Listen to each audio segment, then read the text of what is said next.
نحمد ونصلي وسلم على حبيب الكريم وعلى آله وصحبه أهل بيته وخلفائه الراشدين। প্রিয় সুন্নি ও রাসূলুল্লাহ জনতা, যে যেখান থেকে শুনছেন, বিশেষ করে ইমানদার মুমিন মুমিনাদের প্রতি আমার শুভেচ্ছা সালাম। আসসালামু আলাইকুম ওয়া রাহমাতুল্লাহ।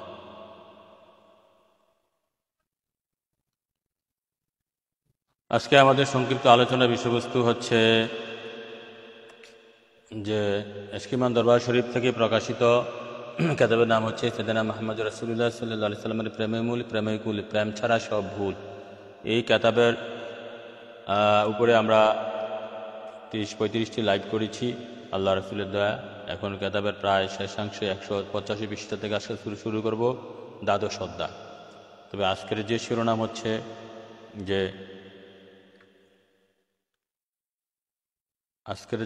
হচ্ছে হুজুর পাক নবী সাল্লাল্লাহু আলাইহি সাল্লামের প্রেমে মূল প্রেমে কুল, প্রেম ছাড়া সব ভুল।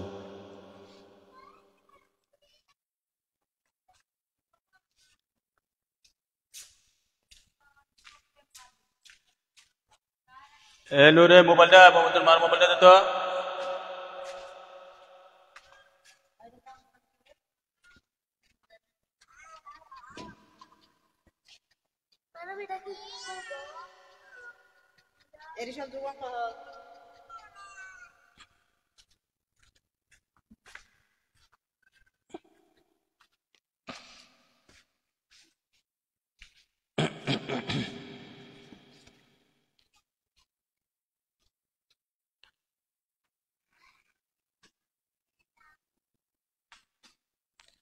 আজকে আমাদের সংক্ষেপে আলোচনা বিষয়বস্তু হচ্ছে হুজুর পাক নবী সাল্লাল্লাহু তাআলা আলাইহি সাল্লাম, আল্লাহর দোস্ত হাবিব, নূরে খুদা, নূরে মুস্তাফা, আকে মাওলা তাজানে মদিনা সাইয়েদনা মুহাম্মদ মুস্তাফা আহমদ মুজতবা সাল্লাল্লাহু আলাইহি সাল্লামের সাথে প্রেম করার শর্তসমূহ।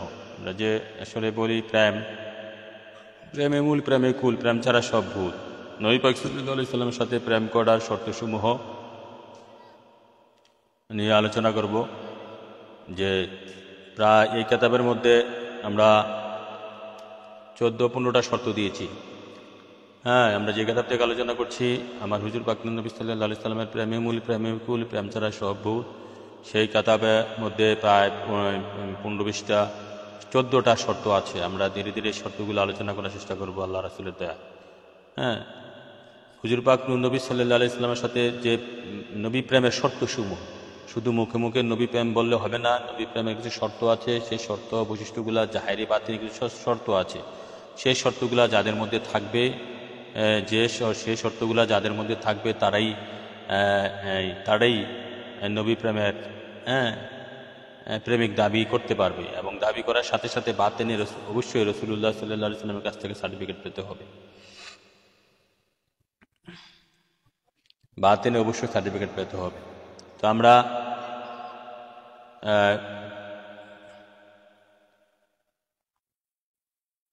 মূল পর্ব, আমাদের আলোচনা মূল পর্বে প্রবেশ করার পূর্বে আমরা আরও দু একটি কথা বলতে চাই। বিশেষ করে গতকাল ঢাকা শহরে আহলে সুন্নাত ওয়াল জামাতের পক্ষ থেকে গাজাবাসীর পক্ষে এবং ফিলিস্তিনের স্বাধীনতার পক্ষে মহাসমাবেশ হয়েছে।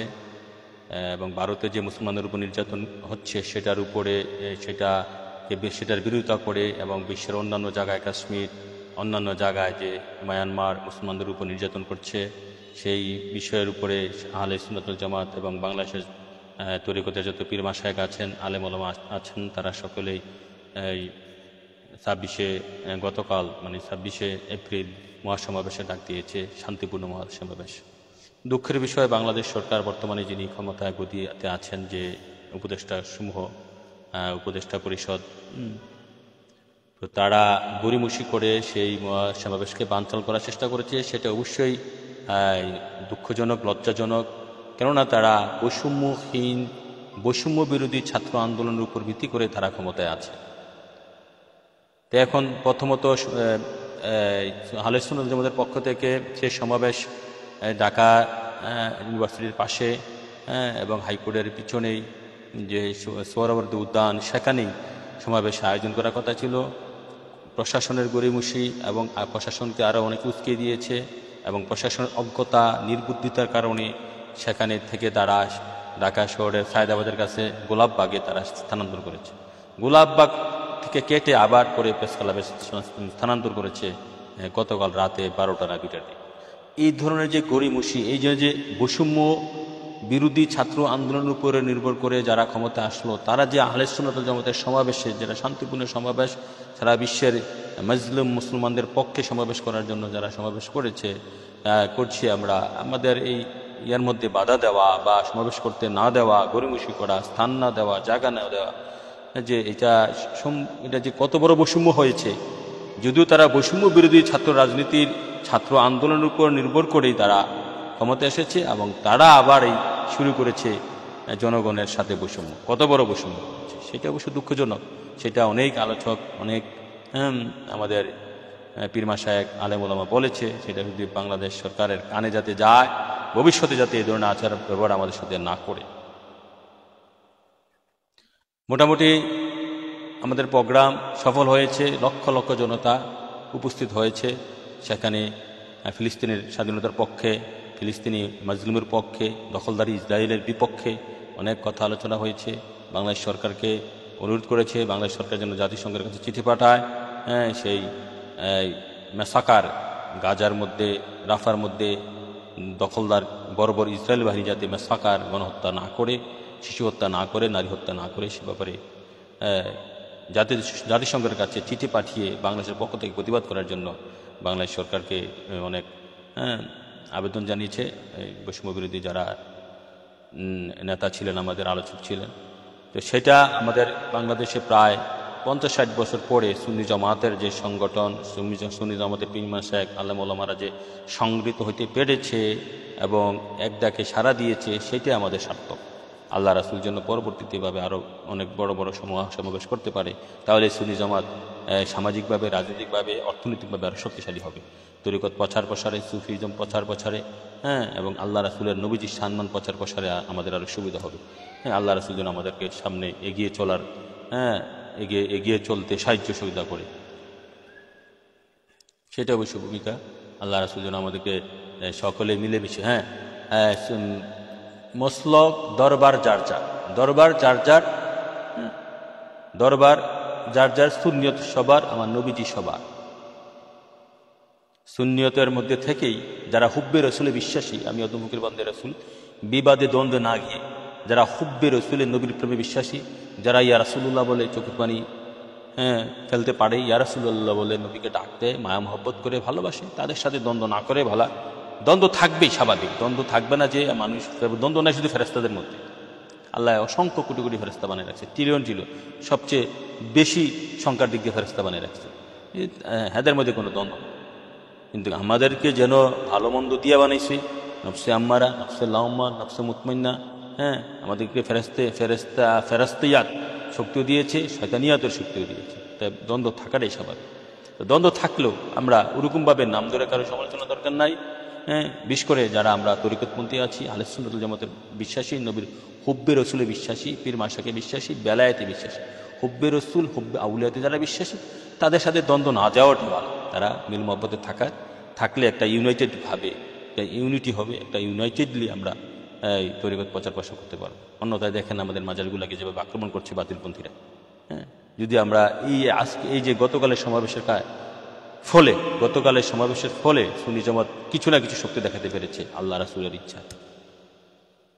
না বাতিলরা বলছে না সুন্নিত লোক আছে লক্ষ লক্ষ। যদি বাংলাদেশে 50 থেকে 60%, অনেকে তো বলে 70% মুসলমান তরিকতপন্থী, পীর মাশায়েখ। যদি বাংলাদেশ হচ্ছে ওলি আল্লাহর দেশ, শাহজালাল হুজুরের দেশ, শাহ ফরানের দেশ, তারপরে আপনার শাহ মাকদুমের দেশ, খানজান আলীর দেশ, বাংলাদেশ হচ্ছে মহসিন আউলিয়ার দেশ।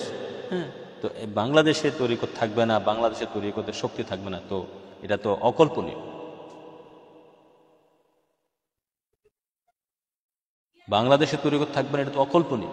বাংলাদেশে যাতে তরিকত স্বাধীনভাবে আমরা ইমান ইসলাম, আমরা তরিকত তাসাউফ সুফিজম চর্চা করতে পারি, সেটা আমাদের শক্তি জানান দেওয়া দরকার আছে, আমাদের একতার দরকার আছে, মিল মহাব্বতে থাকার দরকার আছে।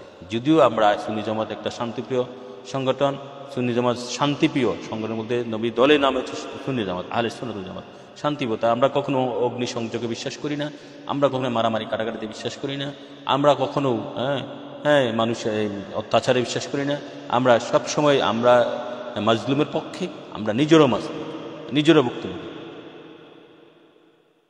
অতএব মিলেমিশে থাকার অত্যন্ত জরুরি।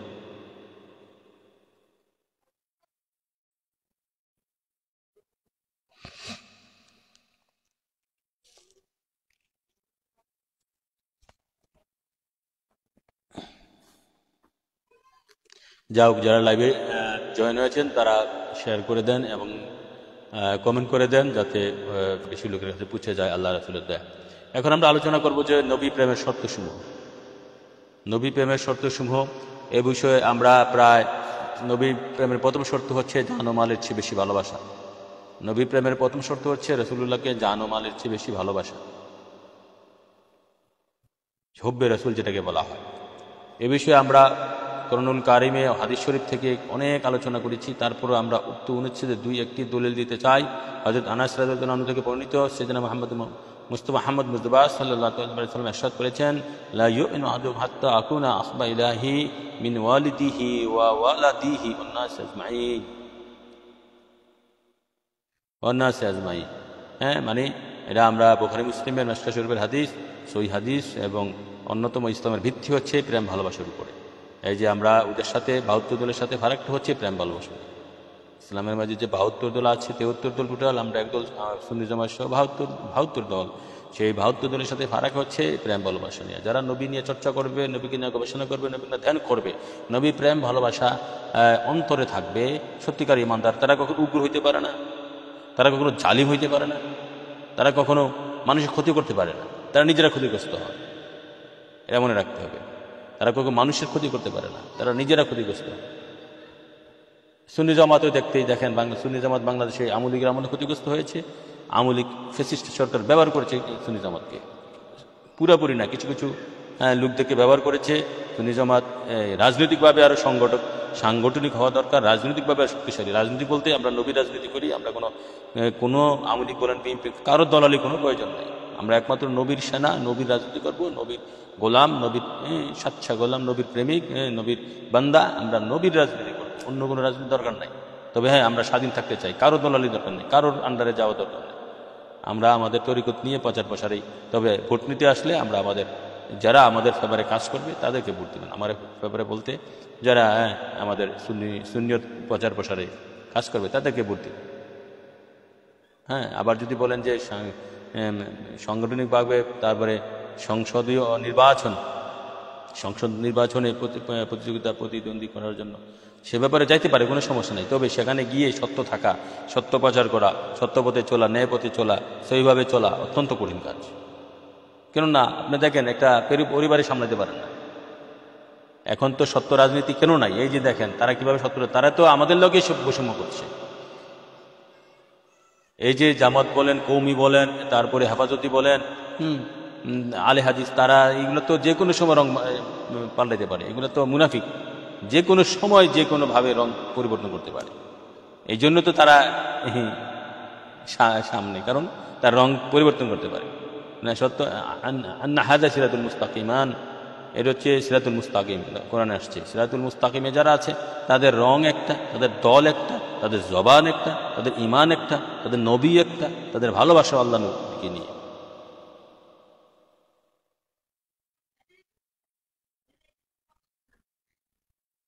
আর যারা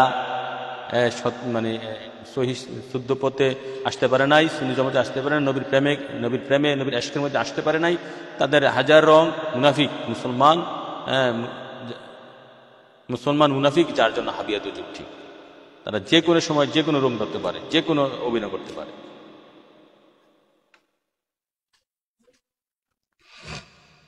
যাই হোক, আমরা যেটা বলতেছিলাম, আমার নবীর মধ্যে তোমাদের মধ্যে কেউ পরিপূর্ণ মুমিন মুক্তিপ্রাপ্ত হতে পারবে না যে পর্যন্ত না আমি তার নিকট তার পিতা পুত্র অন্যান্য যে কোনো মানুষ হতে অধিক প্রিয় হই। রাসূলুল্লাহ সাল্লাল্লাহু আলাইহি সাল্লামকে জান মালের চেয়ে বেশি ভালোবাসতে হবে, এবং জান এবং মাল সমস্ত কিছুর চেয়ে বেশি ভালোবাসতে পারলেই সত্যিকার ইমানদারের ইমানের স্বাদ পাওয়া যাবে। এবং নবীকে নিয়ে গবেষণা করতে হবে, নবীকে নিয়ে ধ্যান করতে হবে, নবীকে নিয়ে খেয়াল করতে হবে, নবীকে নিয়ে চিন্তা করতে হবে। তাহলেই সব ভালোবাসা এখানে, তাহলেই একটা মানুষ সত্যিকার মানুষ হিসাবে আত্মপ্রকাশ করতে পারে। নবী ভিন্ন, আপনি দেওয়াটা ঠিক করতে পারবেন না। নবীর ভিন্ন, আপনার নফসিয়াত দূর করতে পারবেন না, শয়তানিয়াত দূর করা যাবে না, নফস ঠিক করা যাবে না, রুহু ঠিক করা যাবে না, কলব ঠিক করা যাবে না। নবীর ফয়েজ, নবীর ভালোবাসা, নবীর নূর, নবীর ইশক ব্যতীত।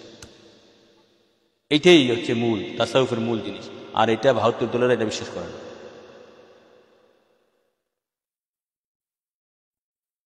সুন্নি জামাত এটা বিশ্বাস করে বিদায়ী তারা সঠিক শুদ্ধ হক দল। এবং সুন্নি জামাতের ইতিহাস আজকে 100-200 বছর না, ওয়াহাবিদের ইতিহাস মাত্র 200 বছর, আহলে হাদিসের ইতিহাস 200 বছর, কওমিদের ইতিহাস 100-150 বছর, 100-150 বছর, হেফাজতের ইতিহাস 10-15 বছর, তারপরে চরমনার ইতিহাস কি 100 বছর। আর সুন্নি জামাতের ইতিহাস আমার সাহাবা কেরাম থেকে, আমার নবী থেকে, আমার তাবিগণ থেকে, তাবিগণ থেকে, আমার ইমাম আহমদগণ থেকে, আমাদের ওলিয়া লাগাউস কুতুব থেকে 1500 বছরের ইতিহাস হচ্ছে সুন্নি জামাতের ইতিহাস।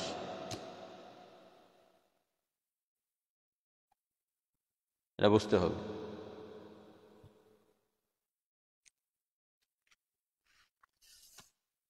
আল্লাহ রাসূলুল্লাহ। এখন আসেন নবী প্রেমের প্রথম শর্ত হচ্ছে নবীকে জান ও মালের চেয়ে বেশি ভালোবাসা। রাসূল প্রেমের প্রথম শর্ত। এখন আসেন পরবর্তী হাদিস। আনাস রাদিয়াল্লাহু আনহু হতে বর্ণিত, তিনি বলেন সাইয়েদনা মুহাম্মদ মুস্তাফা আহমদ মুজবা সাল্লাল্লাহু আলাইহি ওয়াসাল্লাম ইরশাদ করেন, তিনটি বস্তু এইরূপ যে ব্যক্তির মধ্যে যেগুলো রয়েছে সেই ব্যক্তি ওই বস্তুগুলির কারণে ইমানের স্বাদ বা নূর-নবীর ভালোবাসা স্বাদ লাভ করেছে। ইমানের স্বাদ প্লাস নূর-নবীর ভালোবাসার স্বাদ লাভ করেছে। এগুলো কি? মান কানা আল্লাহু ওয়া রাসূলুহু আহাব্বা ইলাহি মিম্মা সিওয়াহুমা ওয়া মান আহাব্বা আবদান লা ইহিব্বুহু ইল্লা লিল্লাহি। মানে মান কানা আল্লাহু ওয়া রাসূলুহু আহাব্বা ইলাহি মিম্মা সিওয়াহুমা, মানে যারা যার নিকট আল্লাহ তার রসুল এত দুভয় ছাড়া অন্য সকল কিছু হতে প্রিয়, মানে আল্লাহ রাসূল সমস্ত কিছুর চেয়ে যার নিকট সবচেয়ে বেশি প্রিয় হয় সে ব্যক্তি ইমানের স্বাদ পাবে। আল্লাহ রাসূল যার কাছে সমস্ত কিছুর চেয়ে বেশি প্রিয় হয় সে ইমানের স্বাদ পাবে, 1 নম্বর। তারপরে বলা হয়েছে মান আহাব্বা আবদান লা ইউহিব্বুহু ইল্লা লিল্লাহি। কোনো ব্যক্তি অপর কোনো ব্যক্তিকে ভালোবাসবে, আল্লাহর কোনো বান্দাকে ভালোবাসবে, লা ইউহিব্বুহু ইল্লা লিল্লাহি, যে ব্যক্তি কাউকে শুধু আল্লাহ রাসূলের উদ্দেশ্যে ভালোবাসে।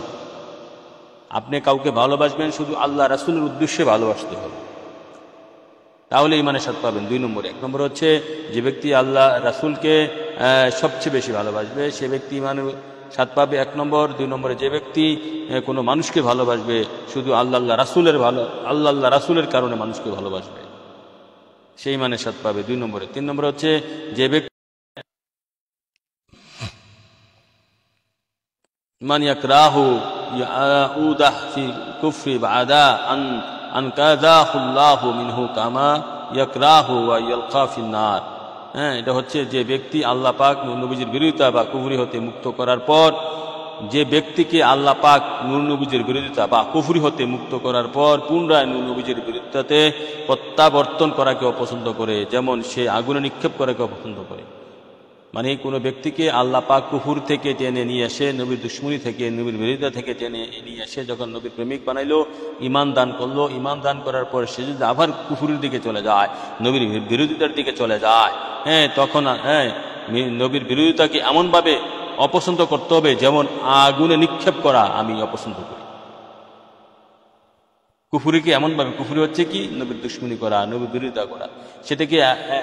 সেটাকে এমনভাবে নেগলেক্ট করতে হবে, সেটা থেকে এমনভাবে এত দূরে থাকতে হবে যেমন আগুনে নিক্ষেপ করা নিজেকে আমি অপছন্দ করি।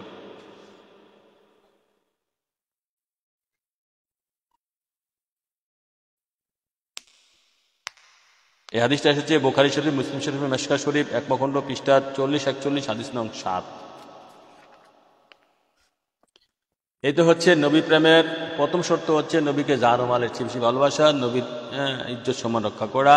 নবীকে জান ও মালের চেয়ে বেশি ভালোবাসা হচ্ছে নবী প্রেমের প্রথম শর্ত। তারপরে নবী প্রেমের দ্বিতীয় শর্ত হচ্ছে হুজুর পাক নবীজির পূর্ণ আনুগত্য। হুজুর পাক নবীজির পূর্ণ আনুগত্য হচ্ছে নবী প্রেমের দ্বিতীয় শর্ত। কোনো মানুষ প্রকৃত মানুষের স্তরে উন্নীত হতে পারে না যতক্ষণ না সে কুপ্রবৃত্তি থেকে নিজেকে মুক্ত করে। এই স্তরে পুষলে বান্দাকে হাকিকি মুমিন, খাঁটি ইমানদার প্রেমিক বলা হয়। হুজুর পাক নবীজির নির্মুক্ত হাদিসে তা বোঝা যায়।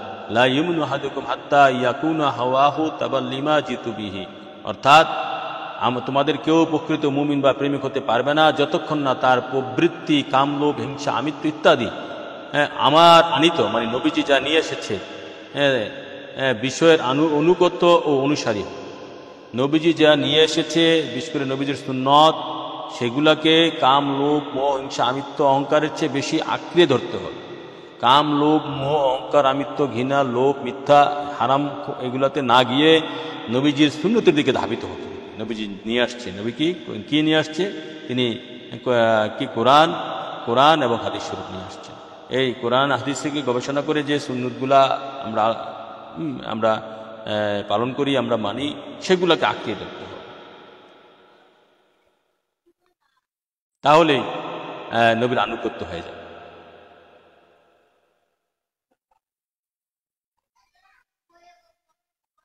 নবী এখানে কি বলা হয়েছে? লা ইউমিনু আহাদুকুম হাত্তা, ওই ব্যক্তি কেউ কখনো ইমানদার হইতে পারবে না হাত্তা ইয়াকুনা হাওয়াহু তাবাল্লিমা জিতু বিহি। নবী পাক সাল্লাল্লাহু আলাইহি ওয়াসাল্লাম যা নিয়ে এসেছেন সেগুলোকে কাম, লোভ, হিংসা, আমিত্ব, কুপ্রবৃত্তির চেয়ে বেশি ভালোবাসতে হবে, বেশি গ্রহণ করতে হবে। আমার নবীজি যা নিয়ে এসেছেন, নবী কি নিয়ে এসেছেন? নবী কোরআন হাদিস নিয়ে এসেছেন। কোরআন হাদিস গবেষণা করে কি বের করা হয়েছে? শরীয়তের আইন বের করা হয়েছে। তো আইনের মধ্যে নবীর সুন্নতগুলো হচ্ছে প্রাধান্য, নবীর সুন্নতগুলোই প্রাধান্য। নবীর অনুসরণ, আনুগত্য, নবীজির অনুসরণ, আনুগত্যই আপনি মানতে হবে। তাহলে এখন দেখেন এটা হাদিসটা কোন জায়গায় এসেছে? আল্লামা ইমাম বাগাবী শরহ সুন্নাহ গ্রন্থে হাদিসটি বর্ণনা করেন। ইমাম নববী তার 40 হাদিস পুস্তিকায় হাদিসটি বিশুদ্ধ বলে মন্তব্য করেছেন। তাফসিরে মাজারি শেষখণ্ড ইফাবা প্রকাশিত পৃষ্ঠা 77 কথাগুলো আছে। তাহলে নবী প্রেমের দ্বিতীয় শর্ত হচ্ছে নবী পাক সাল্লাল্লাহু আলাইহি সাল্লামের প্রতি পূর্ণ আনুগত্য।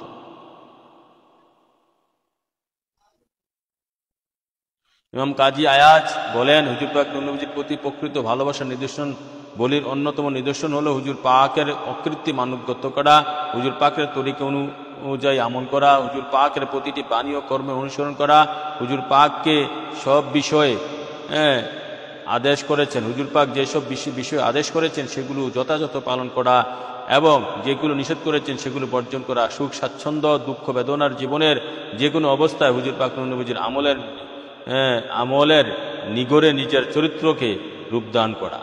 আল্লাহু আকবার। রাসূল, এটা না হলে তো পারা যাবে না। নবী প্রেমের দ্বিতীয় শর্ত হচ্ছে নবীর আনুগত্য বা নবীর অনুসরণ।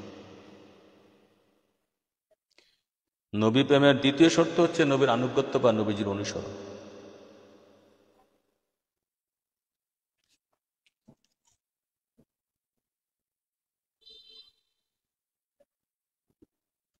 নবীজির আনুগত্য না করলে, নবীজির অনুসরণ না করলে তো আপনি সত্যিকারের প্রেমিকের কিছু পাবেন না। যে আপনি সত্যিকারের কি প্রেমিক, নবী পাক সাল্লাল্লাহু আলাইহি ওয়াসাল্লাম বলেছেন মান আতানে দাখালা যান, যে আমাকে মানলো, আমাকে অনুসরণ করলো, ফাত্তাবিউ কুল ইন কুনতুম তুহিব্বুনাল্লাহ ফাত্তাবিউনি, বলছে আমার অনুসরণ করো। অনুসরণটা কিভাবে করবে? মহাব্বতে নবীর অনুসরণ করতে হবে। নবীর অনুসরণ হবে মহাব্বতে, ভালোবাসার সহিত।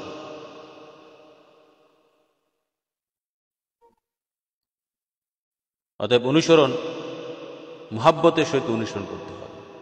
আপনি 3 আঙ্গুলে ভাত খাইতেছেন, অনুসরণ করতেছেন, এটা মহাব্বতে করতে হবে। আপনি ডান কাঁধে শুইছেন এভাবে, এটা মহাব্বতে করতে হবে। আপনি অজু করতেছেন, মহাব্বতে করতে হবে। সালাত আদায় করতেছেন, মহাব্বতে করতে হবে। সবগুলো নবীর সুন্নতে ফরজ, সবগুলো নবীর সুন্নত। কারণ ফরজের আবিষ্কার কর্তা নবীজি, নবীজির পাক জবানে যেটা ফরজ করলেন সেটা ফরজ হয়েছে। ফরজের প্রাণ হচ্ছে সুন্নত, ফরজের প্রাণ হচ্ছে সুন্নত, মনে রাখতে হবে। আল্লাহু আকবার ইয়া রাসূলুল্লাহ, এই কথা কার কাছে বলবো? ফরজের প্রাণ হচ্ছে সুন্নত।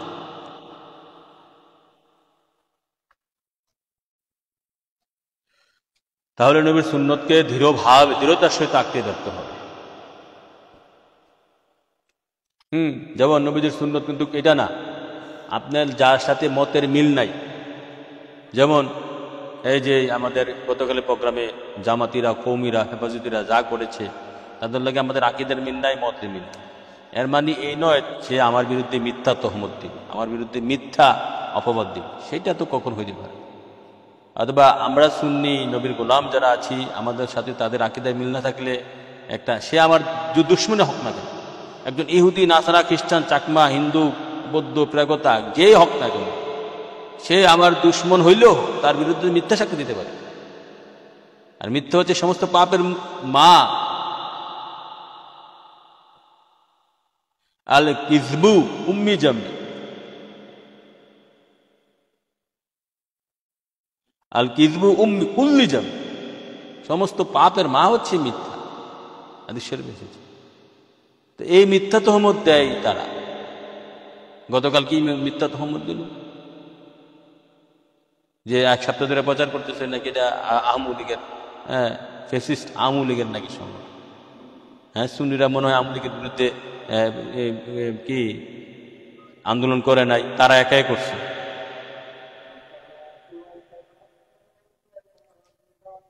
তারা কি করছে? তাহলে মিথ্যা তহমত দেওয়া যাবে না। মিথ্যাকে ঘৃণা করেন, আল্লাহ রাসূলকে ভয় করেন। আমি বলছি ইন্নামা আনা নাযিরুম মুবিন, আমি ভীতি প্রদর্শনকারী। তো সত্যিকারে মুসলমান হলে আপনি কিভাবে মিথ্যা তহমত দেন? মিথ্যা কথাকে মিথ্যা ছাড়তে পারেন নাই, মিথ্যা ত্যাগ করতে পারেন নাই, তাহলে আবার কিসের আলেম ওলামা পিসাব দাবি করেন?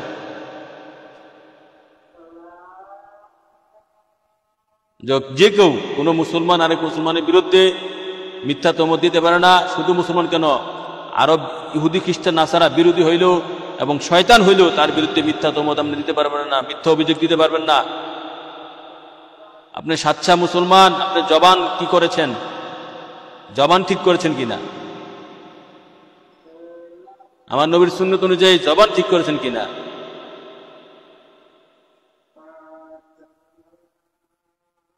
নবীজি বলছে জাবেরু না আবু জর কুলুল হক ইন কানা মুররা, কুলুল হক ইন কানা মুররা, সত্য যত দিতে হোক সত্য কথা বলবে। আর তোমরা কৌমিরা, হেফাজতিরা, তোমরা জামাতিরা, তোমরা মিথ্যা তহমত দিচ্ছ সুন্নিদের বিরুদ্ধে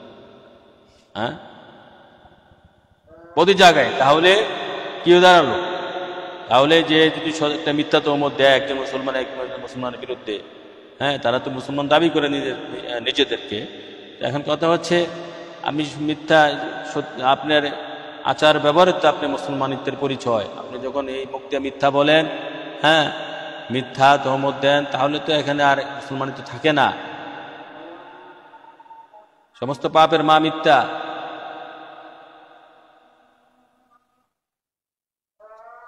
যাই হোক, আমরা যেটা বলতেছিলাম, নবী প্রেমের দ্বিতীয় শর্ত হচ্ছে হুজুর পাক নবীজির পূর্ণ আনুগত্য, পূর্ণ অনুকরণ।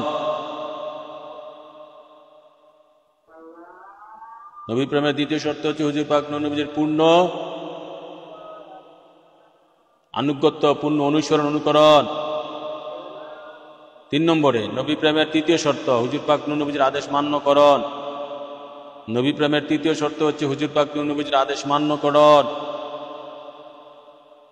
নবী প্রেমের তৃতীয় নিদর্শন হলো সাইয়েদনা মুহাম্মদ মুস্তাফা সাল্লাল্লাহু আলাইহি সাল্লাম যে বিধান রচনা করেছেন, নিজের অনুপম আদর্শের প্রতি আনুগত্যের মাধ্যমে তদ বিষয়ে আমল করার প্রতি উদ্বুদ্ধ করেছেন এবং সাবধান বাণী ঘোষণা করেছেন। তোমরা খুব বিবৃতির বাসনা পরিহার করে শরীয়তের হুকুম আহকামের উপর আমল করবে। হযরত আনাস বিন মালিক রাদিয়াল্লাহু আনহু থেকে সনদ সহকারে বর্ণিত, হুজুর পাক নবীজি তাকে উদ্দেশ্য করে বলেন, ইয়া বুনিয়াহ ইন কাদারতা আন তুসবিহা ওয়া তুমসিহা লাইসা ফি কলবিকা গিশুন লাহাদিনি ফাফআল সুম্মা ক্বালা ইয়া বুনিয়া যালিকা মিন সুন্নতি ওয়া মান আহিয়া সুন্নতি ফাকাদ আহিয়ানি ওয়া মান আহাব্বা সুন্নতি মাহি ফিল জান্নাহ। আল্লাহু আকবার। রাসূলুল্লাহ কি বলেছে, হে বৎস, তোমার যদি সামর্থ্য হয় সকাল সন্ধ্যা যে কোনো কিছুর প্রতি হিংসা ক্লেশ থেকে পবিত্র থাকতে, যে কোনো কিছুর প্রতি হিংসা ক্লেশ থেকে পবিত্র থাকতে তবেই তাই করো। অতঃপর বললেন, বৎস হে, এটি হলো আমার সুন্নাত।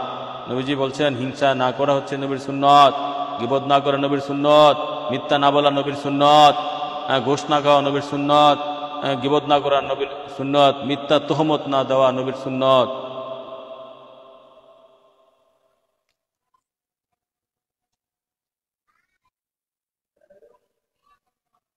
বলছে যে ব্যক্তি মান আহিয়া সুন্নতি, যে ব্যক্তি আমার সুন্নতকে জীবিত রাখলো, মান আহিয়া সুন্নতি ফাকাদ আহিয়া আহাব্বানে, মান আহিয়া সুন্নতি ফাকাদ আহাব্বানে ওয়ামান আহাব্বানে কানা মাই ফি জান্নাহ।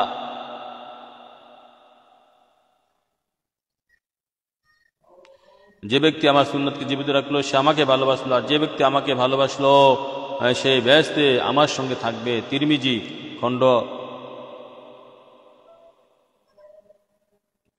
খণ্ড 1 হবে, খণ্ড 1 পৃষ্ঠা 197।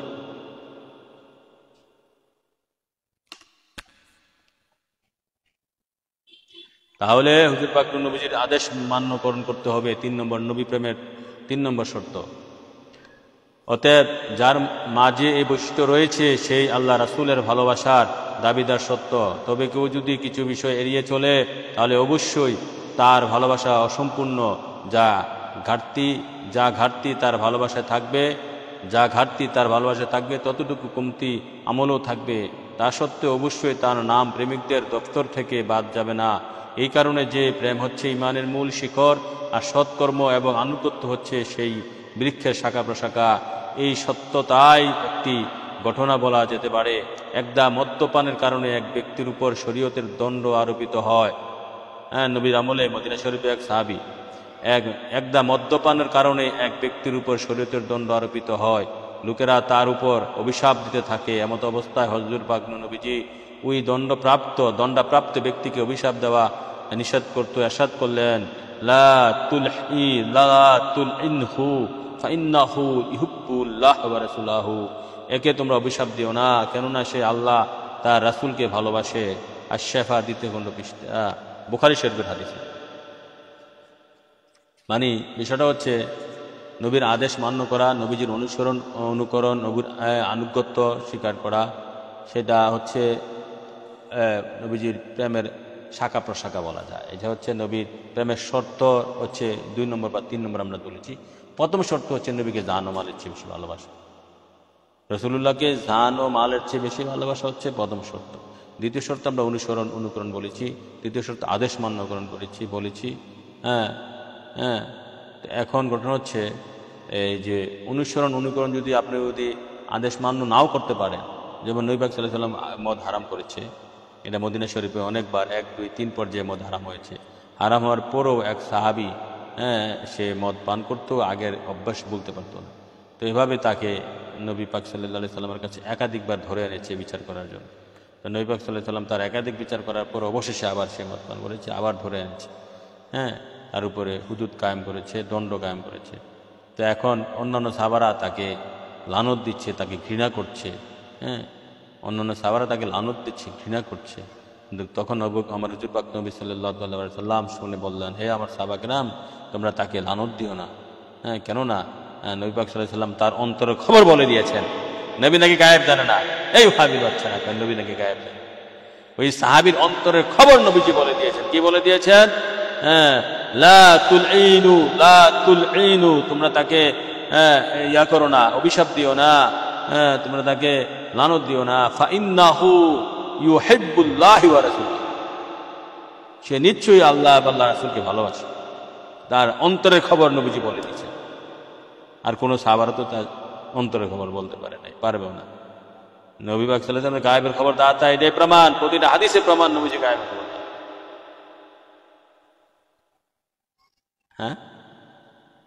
আর এরা মানে না, এরা মানলে গা জ্বলে। নবীজির গায়েবের খবর দাতা এটা বললে এদের গায়ে আগুন জ্বলে। মুসলমান, আল্লাহ রাসূল কোন জায়গায় জায়গা করবে?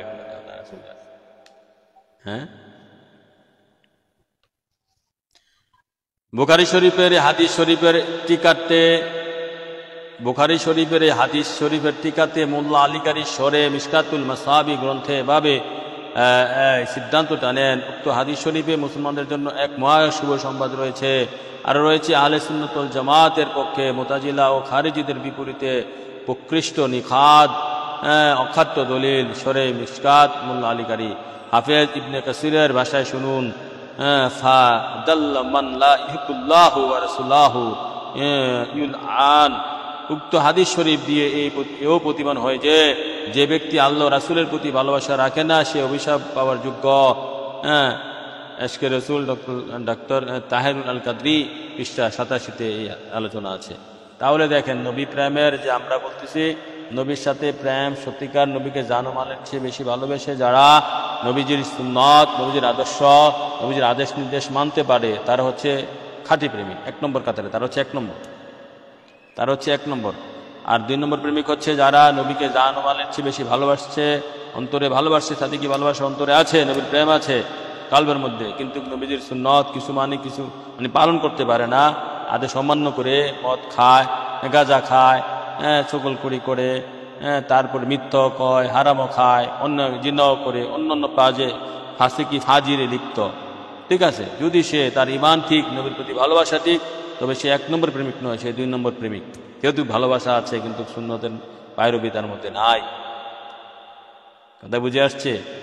মূল ভালোবাসা থাকার কারণে সে পার পেয়ে যাবে, এই হাদিসের প্রমাণ। আল্লাহ রাসূল তাকে মাফ করে দিবে নবীর প্রেমের কারণে, নবীর ভালোবাসার কারণে।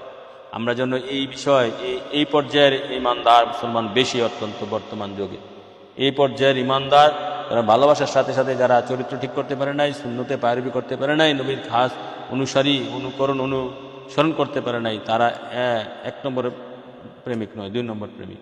1 নম্বর প্রেমিক হচ্ছে যারা নবীকে জান ও মালের চেয়ে ভালোবাসার সাথে সাথে নবীজির সুন্নতগুলা অনুসরণ করতে পেরেছে, নবীজির আদেশ নিষেধগুলা মানতে পেরেছে, নবীকে রঙিন হওয়ার যেমনি বাতিনে 100 ভালোবাসা, জাহিরে নবীজির 100 সুন্নত। তাহলে সেই যুগের শ্রেষ্ঠ ওলি হইতে পারে, যুগের শ্রেষ্ঠ মুফতি হইতে পারে, যুগের শ্রেষ্ঠ মুফাসসির হইতে পারে, যুগের শ্রেষ্ঠ মুজাদ্দিদ হইতে পারে, যুগের শ্রেষ্ঠ কুতুব হইতে পারে, যুগের শ্রেষ্ঠ আলেম হইতে পারে, যুগের শ্রেষ্ঠ ইমাম হইতে পারে, যুগের শ্রেষ্ঠ ইমানদার ওলি আল্লাহ। তার রাস্তা এখানে 2টা। একটা হচ্ছে নবীকে জানমালের চেয়ে বেশি ভালোবেসে তার রঙিন হওয়া, আদর্শে আদর্শবান হওয়া, সুন্নতগুলা পায়রবি করা, আদেশ নির্দেশ মান্য করা, এটা হচ্ছে 1 নম্বর। আর 2 নম্বর হচ্ছে যারা নবীকে ভালোবাসে অন্তরের কথা সত্য, কিন্তু বিভিন্ন পেরেশান হয়রানি সামাজিকতার কারণে সুন্নতগুলা ধরতে পারতেছে না, সুন্নতগুলা অন্তরে কিন্তু পালন করতে পারতেছে না। মানা আর পালন করা ভিন্ন জিনিস, মানা পালন করা ভিন্ন জিনিস। নবীজির সুন্নত শুনছেন, এটা নবীর সুন্নত, আপনি মনে মনে মানছেন, মনে মনে পালন করতেছেন। হ্যাঁ, মনে মনে পালন করেও পালন হয়, সব পাওয়া যায়। মনে মনে পালন করলেও মানলেও সব পাওয়া যায়। আপনি মনে মনে মানছেন যে এটা সত্য সুন্নত, কিন্তু আপনি পালন করতে পারতেছেন না বিভিন্ন কারণ, আপনি সব পাবেন। এতে বরকত আছে, এতে নিয়ামত আছে। আল্লাহু আকবার, রাসূলুল্লাহ ইন্নামা আমালু বিন্নিয়াত। নিয়াতুল মুমিনিন খায়রুল মিনাল আমালিন। মুমিনের নিয়ত আমলের চেয়ে উত্তম।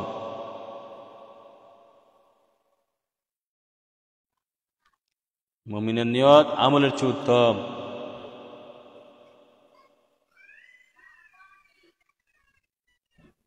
তাহলে বিষয়টা আমি ক্লিয়ার করে দিলাম। আল্লাহ রাসূল চায় আপনারা বোঝার চেষ্টা করবেন।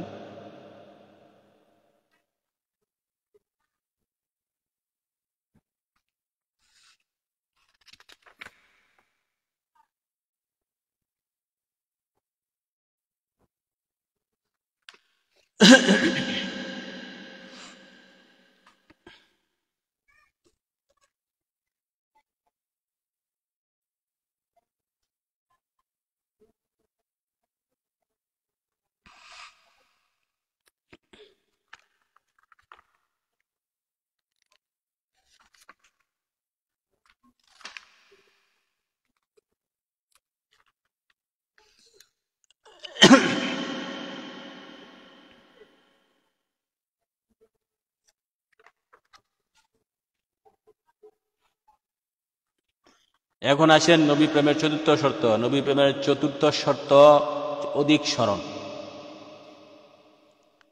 নবী প্রেমের চতুর্থ শর্ত হচ্ছে অধিক স্মরণ। এটা চতুর্থ দিতে পারেন, কেউ আবার 2-এর মধ্যে নিতে পারেন, আবার 3-এর মধ্যে নিতে পারেন, সমস্যা নাই। নবী প্রেমের চতুর্থ শর্ত হচ্ছে অধিক স্মরণ। কোনো উপায় নাই, যারা সত্যিকারের নবীকে বেশি ভালোবাসেন, যে যারে ভালোবাসে সে তাকে বেশি বেশি স্মরণ করে।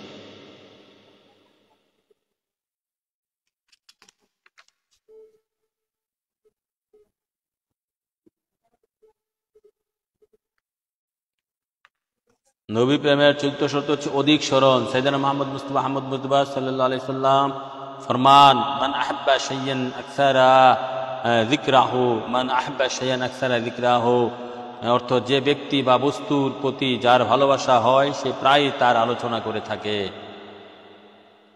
যে ব্যক্তি বা বস্তুর প্রতি ভালোবাসা হয় সে প্রায়, যে ব্যক্তি বা বস্তুর প্রতি যার ভালোবাসা হয় সে প্রায় তার আলোচনা করে থাকে। জুরকানি আলাল মাওয়াহিব, খণ্ড 6, পৃষ্ঠা 314, জিকরে জামিল আল মাশরুফ কারবি, পৃষ্ঠা 22।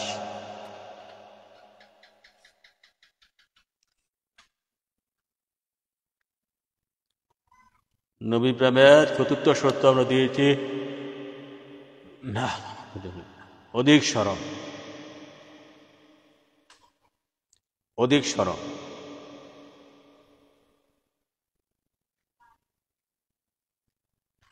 মান আহাব্বা শাইয়ান আকসারা যিকরাহু, তো যে ব্যক্তি বা বস্তুর প্রতি যার ভালোবাসা হয় সে প্রায় তার আলোচনা করে থাকে। জুরকানি আলাল মাওয়াহিব, খণ্ড 6, পৃষ্ঠা তো আছে। এরপরে আসেন ইমাম কাইজ। কেননা যারা এই হাদিসটা দিয়ে এটাও ব্যাখ্যা করা যায় যে যে যারে ভালোবাসে সে তাকে বিস্মরণ করে। যেমন আপনি যদি উদাহরণস্বরূপ বলা যায়, আপনি যদি সত্যিকারের ভালোবাসেন, অন্তরের ভালোবাসা, সাদিকে ভালোবাসা, এক মেয়ের সাথে প্রেম করেন, আপনি বউর সাথে প্রেম করেন। আমাদের দেশে অনেকে বিবাহর আগে প্রেম করে। বিবাহর আগে প্রেম করা যদি এখানে অশ্লীলতা না থাকে তাহলে জায়েজ আছে দেখে শুনে বিবাহ করা।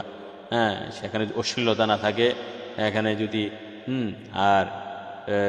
আর যদি দেখেন সাপোজ আপনি যে ধরনের প্রেমে করেন সত্যিকারের প্রেম তার অন্তরে প্রবেশ করে ফেলে, হ্যাঁ, তখন সে যারে ভালোবাসে সে ঘুমানো অবস্থায়, খাওয়া অবস্থায়, শোয়া অবস্থায়, হাঁটা অবস্থায়, চাকরি কাজ, ব্যবসা বাণিজ্য সব অবস্থায় তার প্রেমাস্পদকে স্মরণ করে। কেননা অন্তরের মধ্যে আয়না হয়ে যায়, অন্তরের মধ্যে তার অন্তরের আয়না, সে তার ছবি ভাসে।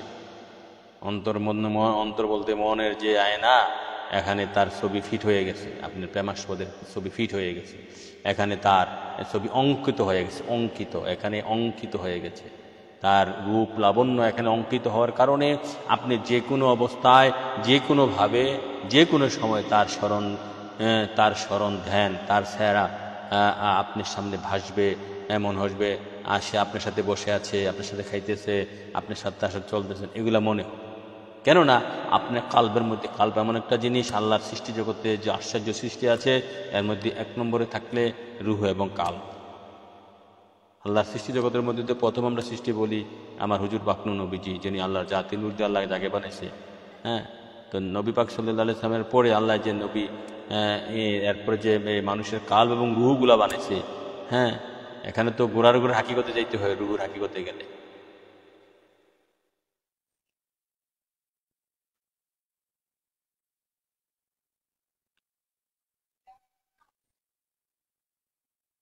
তাহলে এই যে আপনি যাকে ভালোবাসবেন তার চেহারা সুরত, তার ধ্যান খেয়াল আপনার কালবের আয়নার মধ্যে অঙ্কিত হইতে হবে, কালবের আয়নার মধ্যে নকশা হইতে হবে। নকশা হইলেই, এবং নকশাটা করতে পারলেই আপনি খাওয়া দাওয়া, ওঠা বসা, চলা ফেরা, হাট বাজার, ব্যবসা বাণিজ্য, ঘুম নিদ্রা সর্বদাই আপনার প্রেমাস্পদের স্মরণ করতে পারবেন।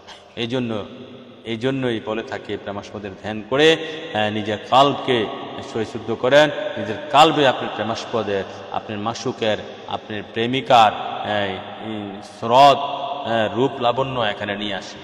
এই জন্য ধ্যানে এই জন্য যুগে যুগে আমার নবী পাক সাল্লাল্লাহু আলাইহি ওয়াসাল্লাম কি সিরাত কাতাবে আসছে 10 বছর 13 বছর তিনি ধ্যান করেছেন।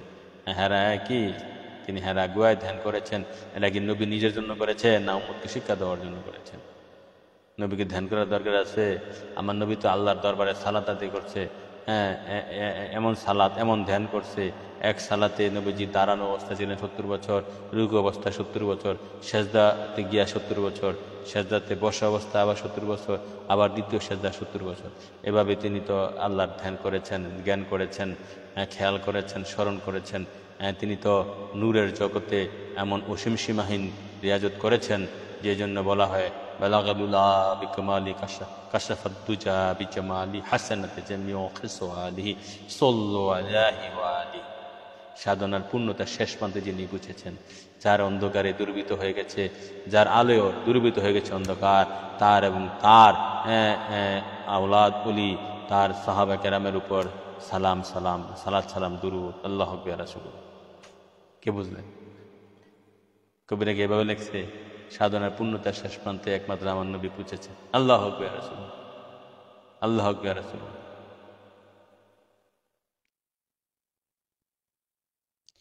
তারপরে আসেন, কেতাবে আছে বুখারী শরীফের এই হাদিস শরীফের টিকাতে মোল্লা আলী কারি লিখেছেন, না এটা না, ইমাম কাজী আয়াজ প্রেমের এই নিদর্শনকে হুজুর পাক নবীদের সাথে সমন্বয় করেন এভাবে, ওয়ামিন আলামাতি মুহাব্বাতিন নবী সাল্লাল্লাহু আলাইহি সাল্লাম কাসরাতু যিকরিহি লাহু। ওয়ামিন আলামাতি এই মুহাব্বাতি নবী সাল্লাল্লাহু আলাইহি সাল্লাম কাসরাহু যিকরি লাহু। সাইয়েদনা মুহাম্মদ মুস্তাফা আহমদ মুজতবা সাল্লাল্লাহু আলাইহি সাল্লামের স্মরণে মিলাদ শরীফের অনুষ্ঠান করা, হুজুর পাকের উচ্চ মান বৈশিষ্ট্য বলে আলোচনা করা, হুজুর পাকের চরমত্ব ও পরমত্বগুলো আলোচনা করা, সে নবী প্রেমের নিদর্শনাবলীর অংশ। আল্লাহু আকবার। নবী প্রেমের নিদর্শনাবলীর অংশ।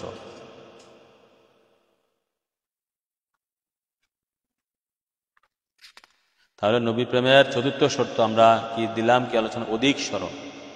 কেন স্মরণ করতে হয় জানেন? বললাম তো, বুঝতে হবে।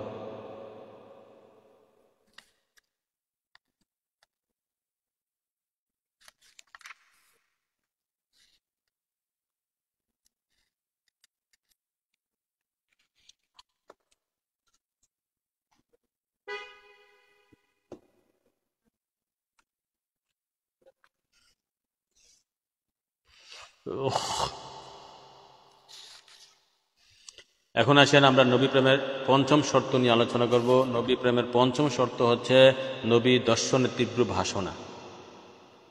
নবী প্রেমের পঞ্চম শর্ত হচ্ছে নবী দর্শনের তীব্র ভাষণা। পরিপূর্ণ প্রেমের পঞ্চম নিদর্শন হলো প্রেমাস্পদের মিলনের জন্য প্রেমিক সর্বদা উদাস ও অস্থির থাকবে। প্রেমাস্পদের দর্শনের আকাঙ্ক্ষা তাকে দিবারাত্রি বিচলিত করে রাখবে। প্রেমের এই অবস্থা যে কোনো প্রেমিক বা আশেক সাইয়েদনা মুহাম্মদ মুস্তাফা আহমদ মুজতবা সাল্লাল্লাহু আলাইহি ওয়াসাল্লামের দর্শনের জন্য পাগল পারা হয়ে যায়। কেননা ফাকুল্লু হাবিবি ইউহিব্বু লিকাহি হাবিবিহি, ফাকুল্লু হাবিবি ইউহিব্বু লিকাহ হাবিবিহি। প্রত্যেক প্রেমিকের অন্তরে বাসনা যে আপন আপন প্রেমাস্পদকে সাক্ষাতে চাক্ষুষ থেকে প্রেম জ্বালা নিবারণ করা। আরিনের একটি হাদিস এরকম, হুজুর পাক নবী সাল্লাল্লাহু আলাইহি সাল্লাম, হুজুর পাক নবীজি মদিনা শরীফে আগমনের অব্যবহিত পূর্বে লোকদের মুখে মুখে ছিল কাব্যগীতির হিরিক। গাদান গাদান নালকাল আহিব্বাহু মুহাম্মদ সাল্লাল্লাহু আলাইহি সাল্লাম। কি আনন্দ, নূর নবী মুহাম্মদ ও তার প্রেমিক সাহাবাদের সাথে সাক্ষাৎ হবে। আল্লাহু আকবার।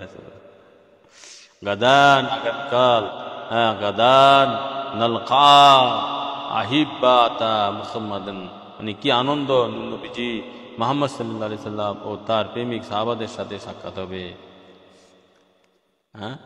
তারা আনন্দ বোধ করত নবীর প্রেমে, নবীর সাথে সাক্ষাতের এবং সাহাবা কেরামের সাথে সাক্ষাতের বিষয়ে আনন্দ বোধ করত।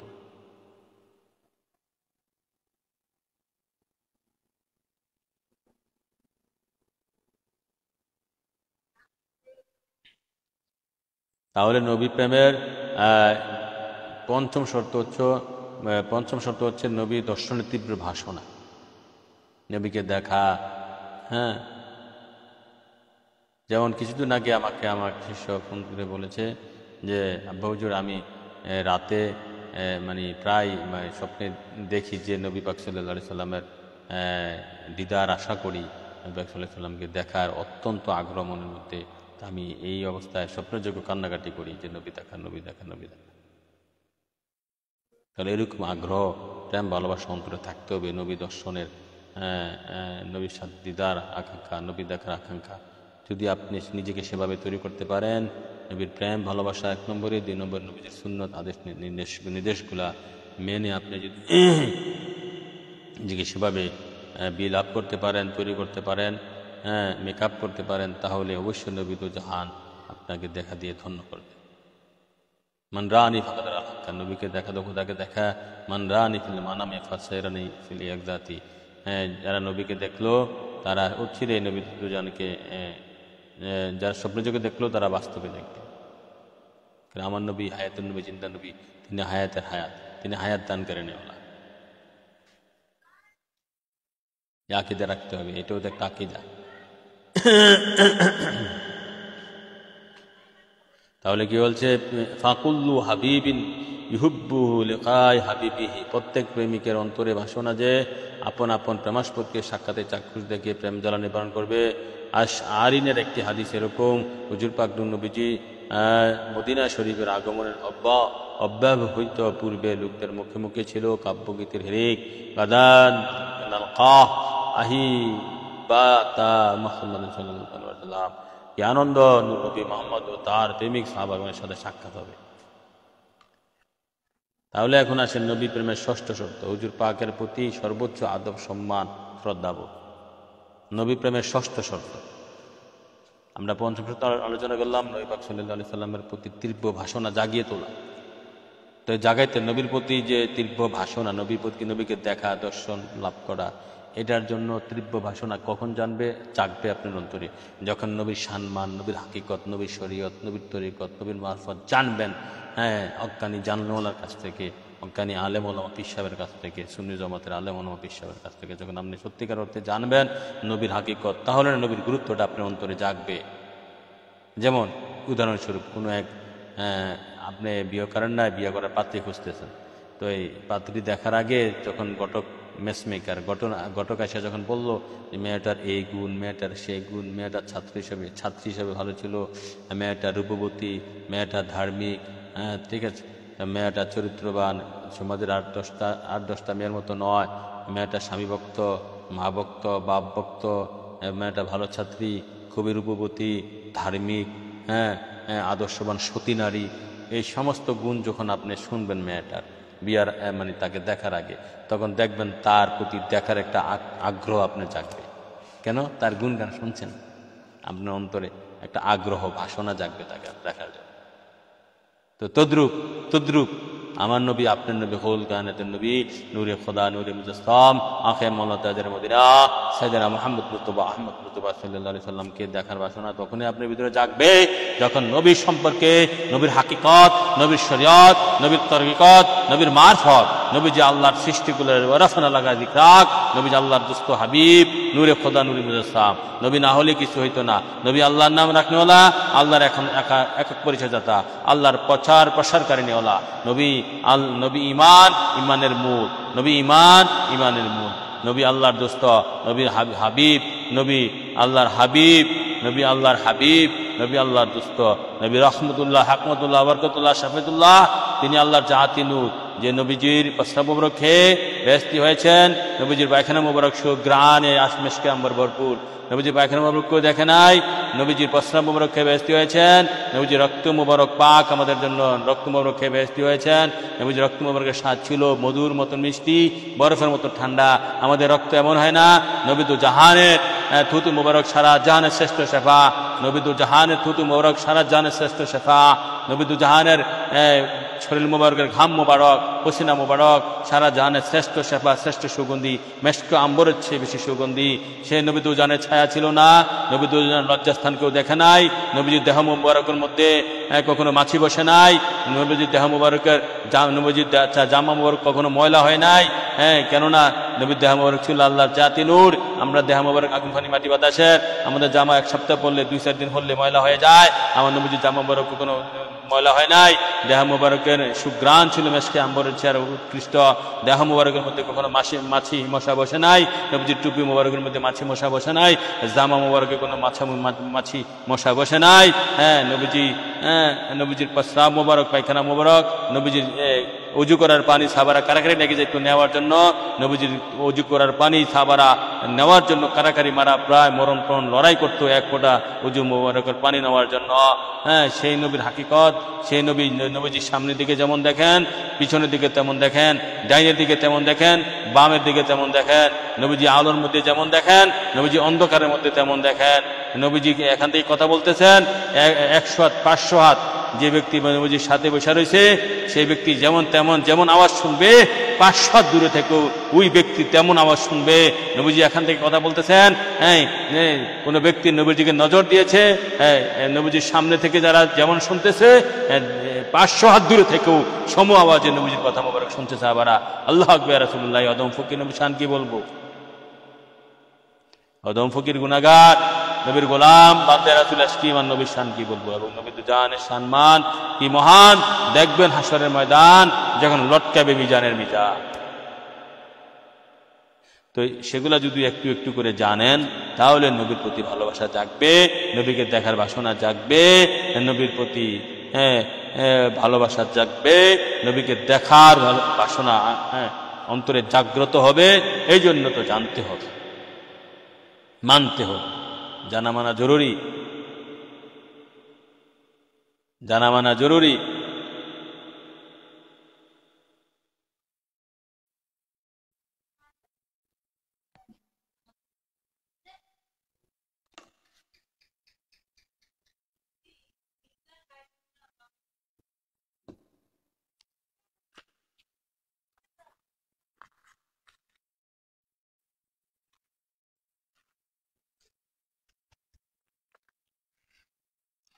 এখন আসেন নবী প্রেমের ষষ্ঠ শর্ত।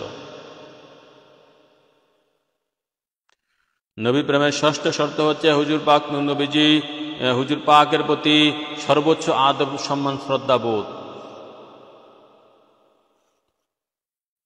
নবী প্রেমের ষষ্ঠ শর্ত হচ্ছে হুজুর পাকের প্রতি সর্বোচ্চ আদব সম্মান শ্রদ্ধা বোধ। আল্লাহু আকবার।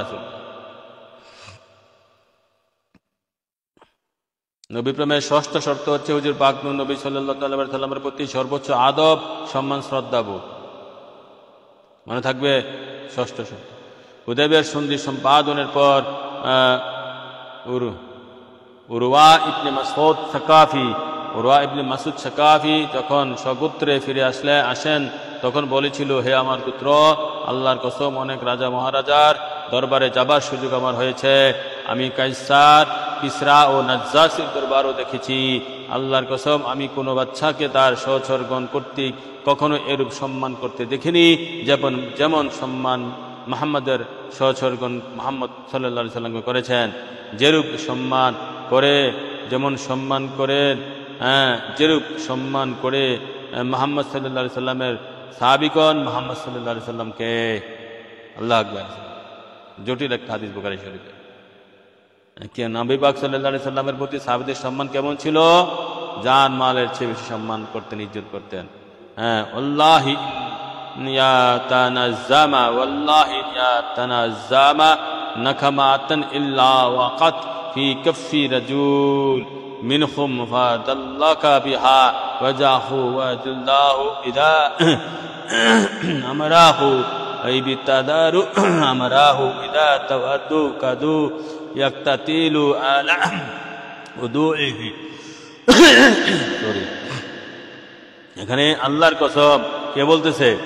উরওয়া ইবনে মাসউদ সাকাফি হুদায়বিয়ার সন্ধির মধ্যে, সে যখন হুদায়বিয়ার মধ্যে আসলো মক্কার কাফেরদের পক্ষ হইয়া, তখন এসে সে দেখতেছে মুহাম্মদ সাল্লাল্লাহু আলাইহি সাল্লামের সাহাবীগণ মুহাম্মদ সাল্লাল্লাহু আলাইহি সাল্লামকে কি পরিমাণ শ্রদ্ধা, ভক্তি, ভালোবাসা, সম্মান দেখাচ্ছে, প্রদর্শন করছে। সেই হাদিসটা এখানে সে বর্ণনা করছেন। হাদিসটা দেখেন কি হচ্ছে, আল্লাহর কসম আল্লাহি ইয়া তানাখামা নাখামাতান ইল্লা ওয়াকাত ফি কাফি রাজুল মিনহুম। ফাদাল্লাখা বিহা ওয়াজাহু ওয়া জিলদাহু।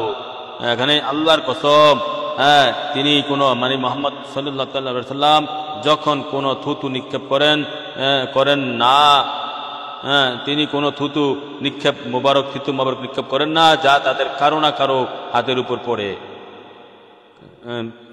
নিক্ষেপ করেন না যা তাদের কারো না কারো হাতের উপর পড়ে না।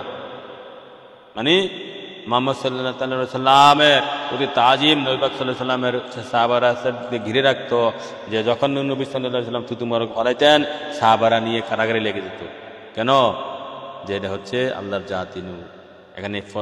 এখানে হচ্ছে কি, এখানে হচ্ছে বরকত, রহমত, ফজিলত। নিজেকে উন্নত করতে চাইলে নবীজির সম্মান, নবীজির এই সাহাবারা পঙ্গপালের মতন ভালোবাসত। নবী পাক সাল্লাল্লাহু আলাইহি সাল্লাম থুতু মুবারক ফালানো যখন করতেন, সাহাবারা তখন হাত মুবারক তাদের হাত বিছিয়ে দিত, ইয়া রাসূলুল্লাহ আমার এখানে ফালান, ইয়া রাসূলুল্লাহ আমার এখানে ফালান, ইয়া রাসূলুল্লাহ আমার এখানে ফালান।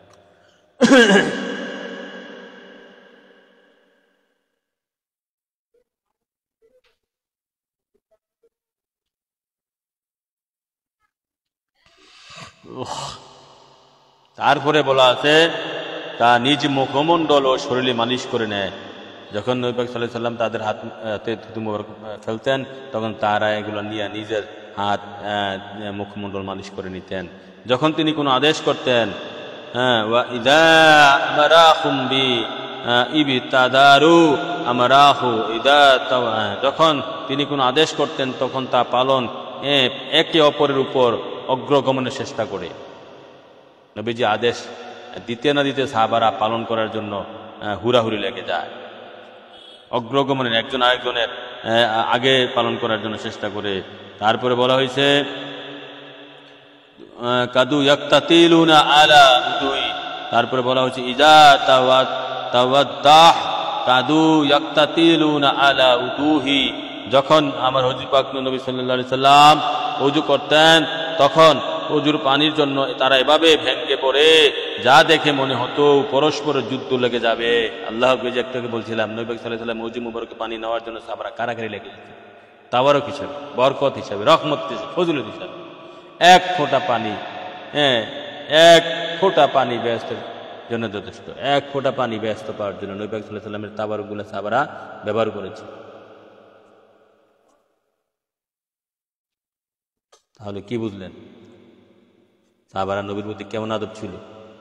নবী দু জাহানের উজু করার পানি মুবারক, নবী পাক সাল্লাল্লাহু আলাইহি সাল্লামের থুতু মুবারক, নবী পাক সাল্লাল্লাহু আলাইহি সাল্লামের আদেশ পালন দেখে এখানে কুরাইশ প্রতিনিধিত্ব সে আশ্চর্য হয়ে গেছে।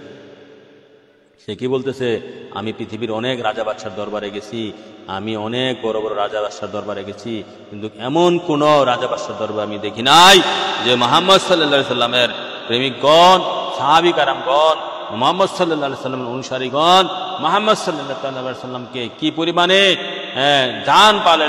প্রাণের চেয়ে বেশি শ্রদ্ধা, সম্মান, ভালোবাসা প্রদর্শন করে তাদের কাজে, নবীজির আদেশে, তারপরে বিভিন্নভাবেই তারা প্রদর্শন করে নবী পাক সাল্লাল্লাহু আলাইহি সাল্লামের প্রতি প্রেম, ভালোবাসা, নবী পাক সাল্লাল্লাহু আলাইহি সাল্লামের প্রতি সর্বোচ্চ আদব, সম্মান, শ্রদ্ধাবোধ। তারপরে এখানে শেষ নয়, তারপরে ইদা তাকাল্লামা খাফিদু আসওয়াতাহু ইমদাহু ওয়া মা ইয়াহিদ্দুনা নাযারা ইলাহি তাযিমান লাহু ইন্নাহু কাদ আযাদা আলাইকুম খাত্তাতু রাশদিন ফাকবালুহ। আল্লাহু আকবার।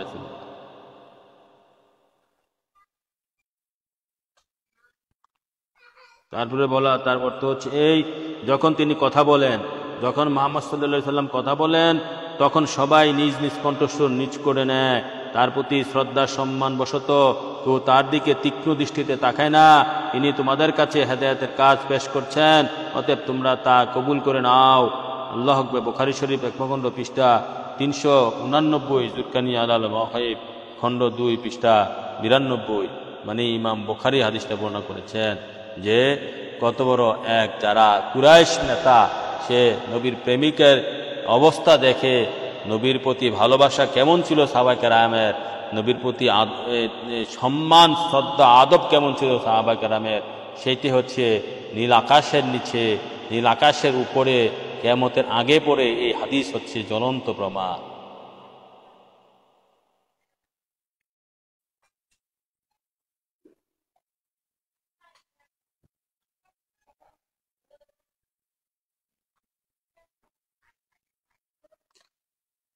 আল্লাহু আকবার ইয়া রাসূলুল্লাহ।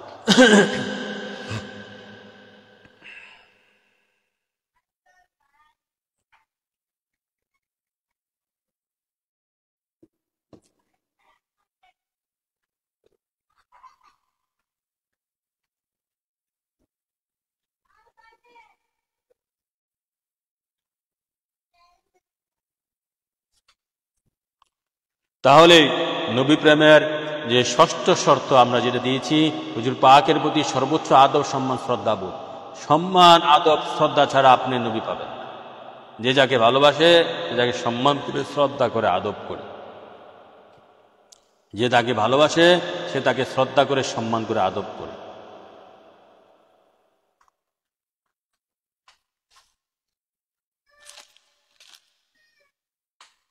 যে যাকে ভালোবাসে সে তাকে সম্মান শ্রদ্ধা আদব করে,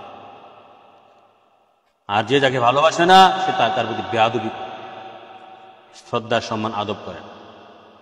মনে রাখবেন, এই যে ৭২ দলের প্রতি আমরা বলি তারা নবীর শানে বেয়াদবি করতে একটু তাদের মুখ কাঁপে না, বক্ষ কাঁপে না। নবী পাক সাল্লাল্লাহু আলাইহি সাল্লামের শানে বেয়াদবি করতে একটু তাদের মুখ কাঁপে না, বক্ষ কাঁপে না। কি বুঝলেন? এত বড় বেয়াদব।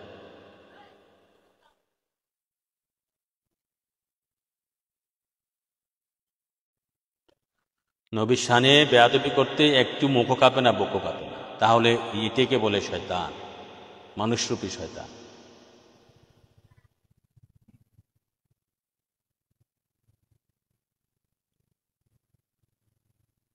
তাহলে আমরা এই হাদিস, বুখারী শরীফের এই হাদিস জ্বলন্ত প্রমাণ। নবী পাক সাল্লাল্লাহু আলাইহি সাল্লামের সাথে জান ও মালের চেয়ে বেশি দিয়ে, জান ও মালের চেয়ে বেশি নবী পাক সাল্লাল্লাহু আলাইহি সাল্লামকে ইজ্জত, সম্মান, ভক্তি, আদব, শ্রদ্ধা দেখাতে হবে। যেমনটা সাহাবায়ে কেরাম দেখেছেন তাদেরও জান মাল দিয়ে, তেমনটা আমাদের জন্য আদর্শ রেখে গেছেন। কিয়ামত পর্যন্ত মুমিন হইতে গেলে ওলি আল্লাহ, হক্কানি আলেম, পীর, ইমানদার আলেম, ইমানদার পীর, ইমানদার ওলি, ইমানদার মুফাসসির, ইমানদার মুহাদ্দিস, ইমানদার মুফতি, ইমানদার মাওলানা, যা হোয়াট এভার ইউ সে, আপনি যাই বলেন না কেন, ইমানদার খলিফা, ইমানদার খলিফা, ইমানদার মুফতি, ইমানদার বড় মোল্লা, ইমানদার বক্তা, ছোট মোল্লা, যাই হোক না কেন, হইতে গেলে ইমান শব্দটা যখন আগে লাগবে, তাহলে নবী দু জাহানকে জান ও মালের চেয়ে শ্রদ্ধা সম্মান করতে হবে, দেখাইতে হবে, সেটা সাদিকি অন্তর দিয়ে। আর শ্রদ্ধা সম্মান তখনই আসবে আপনার কথাতে, আপনার আচরণে, আপনার লেখালেখিতে, আপনার বক্তৃতাতে, আপনার চলাফেরায়, খাওয়া দাওয়া, ওঠা বসায়, তখনই যখন অন্তরে সম্মানটা থাকবে তখনই বাহ্যিকভাবে আসবে। আর অন্তরে সম্মান যখন থাকবে না তখনই বাহ্যিকভাবেও আসবে না।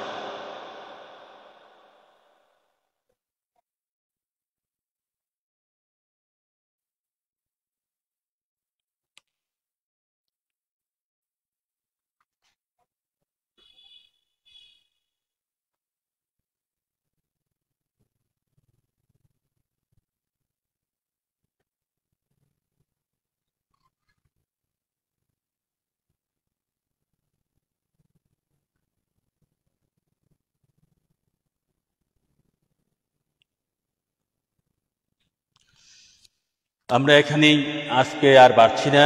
নবী প্রেমের শর্ত, ষষ্ঠ শর্তটা, 6টা শর্ত আমরা এখানে আলোচনা করেছি। আমার হুজুর পাক নবী সাল্লাল্লাহু আলাইহি সাল্লামের সাথে প্রেমের যে, নবী প্রেমের যে শর্তসমূহ, এখন আমরা আরও এরকম 8-10টা, আরও 8টা মনে হয় শর্ত রয়েছে, 7টা 8টা, সেগুলো আমরা পরবর্তীতে আলোচনা করব পরবর্তী লাইভে। আল্লাহ রাসূল যদি দয়া করে, আমরা এখানে বাড়ছি না।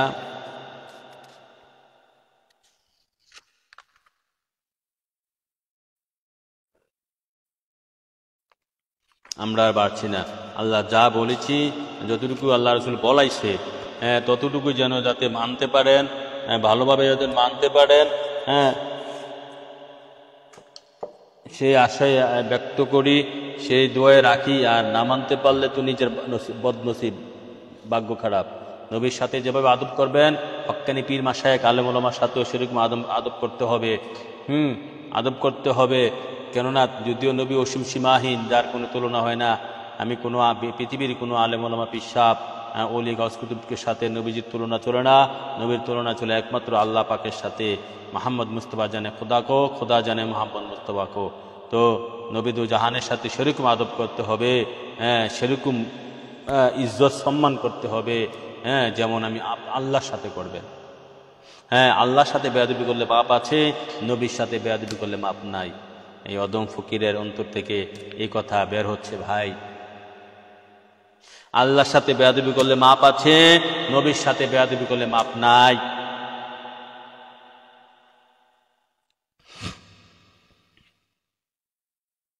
কি বুঝলেন? আল্লাহর সাথে বেয়াদবি করলে মাপ আছে, নবীর সাথে বেয়াদবি করলে মাপ নাই। সেই একটা আলাদা টপিক। আল্লাহ রাসূল দয়া করলে সেই আলাদা টপিক্সের উপরে আমরা অন্যান্য সময় আলোচনা করব। আল্লাহ রাসূল যদি আলোচনাগুলা মানুষের মাঝে পুছাইয়া দেয়, মানুষ অন্তরে নিতে পারে, অন্তরে জাগ্রত করতে পারে ইমান আমান, তাহলেই আল্লাহ রাসূলের কাছে হাজার কোটি শুকরিয়া। আর বাড়ছি না। আল্লাহ রাসূল আমাদের সকলকে যারা আলোচনা শুনেছেন এবং শুনবেন, এই আলোচনাগুলো ইউটিউবে ছাড়া হয়, আমরা যেন সেই আলোচনাটা বুঝে মানতে পারি, সেই আশায় ব্যক্ত রেখে আমি আমার সংক্ষিপ্ত বয়ান এখানে শেষ করছি। আমা আলানি ইল্লাল বালাগ। আসসালামু আলাইকুম ওয়া রাহমাতুল্লাহ।